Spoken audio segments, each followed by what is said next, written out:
Okay, this is the mystery of history. So there are 4 volumes, and you do one a year.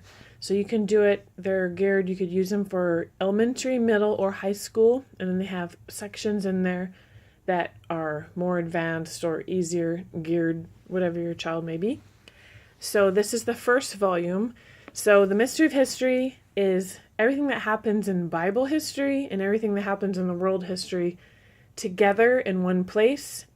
So what I like about it is it's not you learn something in church and then something in public school, whatever. It's all combined together. So it's a timeline. It just starts from the beginning and then goes to present day.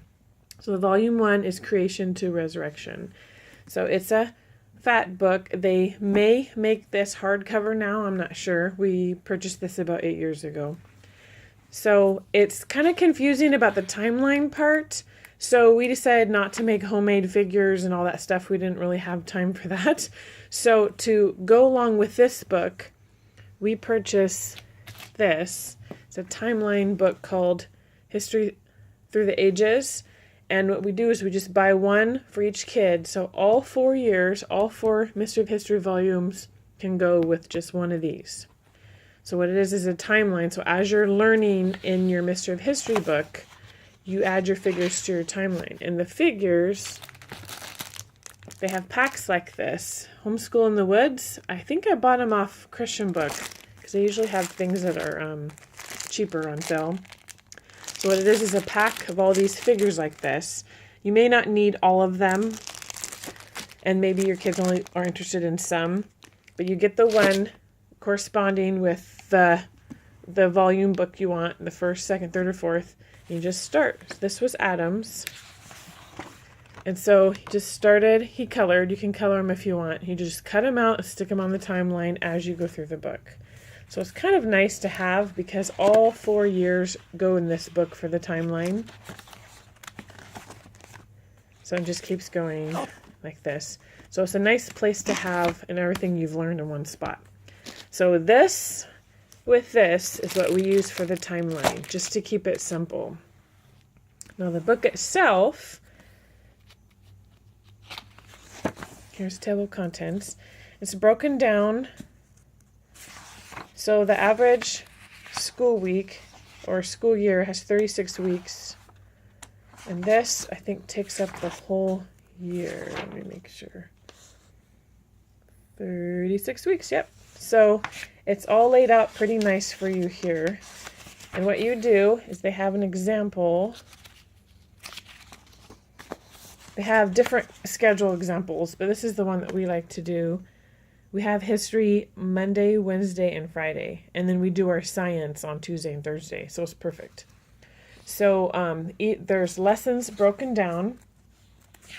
They're pretty simple. They have all this suggestions and all these things. They give you a lot of information, so you could just pick what you want out of it and skip the rest. They have is a pretest for the beginning of the week, and it's just for fun because some of the kids may not know this stuff. It's just to kind of get an idea of what you're going to learn. So you have the pretest, and then you have lesson 1, and then lesson 2. You could do that like on a Monday, and then a Wednesday you can do the activities. You could do the lesson 3 and then the activities, and then on Friday you could do the review questions at the end like this. So there's 1 and 2 and then 3. So that's for the week. You do 3 lessons a week. And then at the end of the week you do your review, and that's when you do your timeline. It shows you the pictures that you're going to put on your timeline book, which was that one. And then they have an exercise or a quiz. And that's it for the week. So it's really simple. And then it starts with week 2. So broken down like that, that's the schedule that we seem to like. Because then we have Tuesdays and Thursdays open for science. I mean, you could just mold it around however your family is going right there. So you do your pre-test, you read lesson 1 and 2. And then you can choose to do an activity. We don't always have time to do all our activities, so you can just pick. And then Wednesday, you read lesson 3. You can do an activity if you want. They have memory cards. We tried that the first year. It was okay. It's just up to you how much you want to do.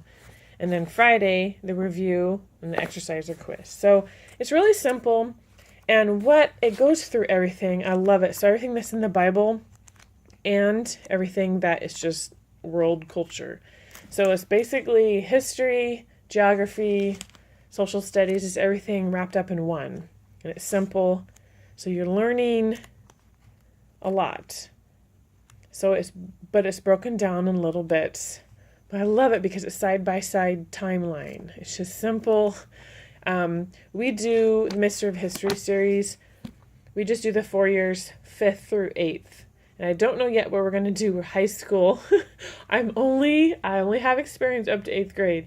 So this would be 5th grade for our kids. And also, I should probably show you. Oh, I took a bookmark out. Okay, at the end of each lesson, when they have the activities, they'll show you.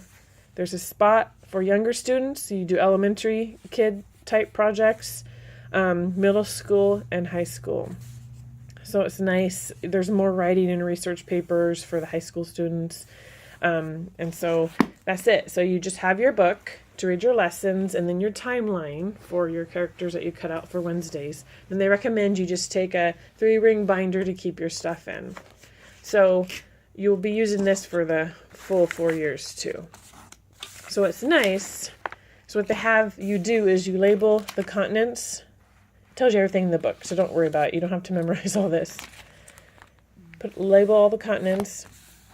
And then as you do your projects, it tells you which place where you put it in. So it's kind of nice. There's lots. My kids always like this one. The one where you write your favorite verse and you crinkle it up and soak it in black tea and then you light the edges on fire so it looks like an old document.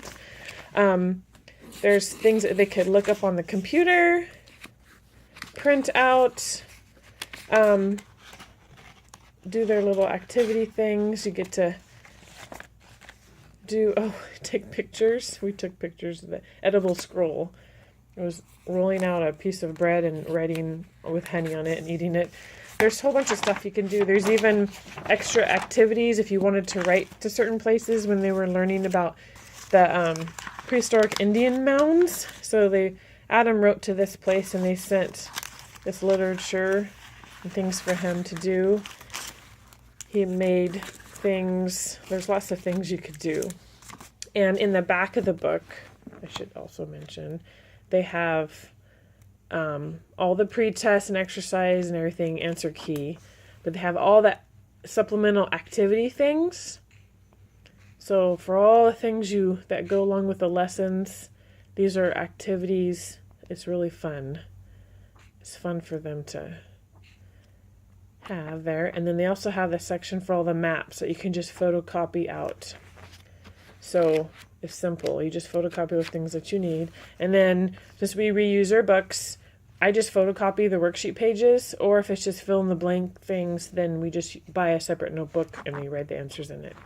So all you have to do is purchase the book, a cheap 3-ring binder, and then the timeline with the characters that go with it. And then that's good for the whole year, and they have learned their history, geography, social studies from creation to the resurrection.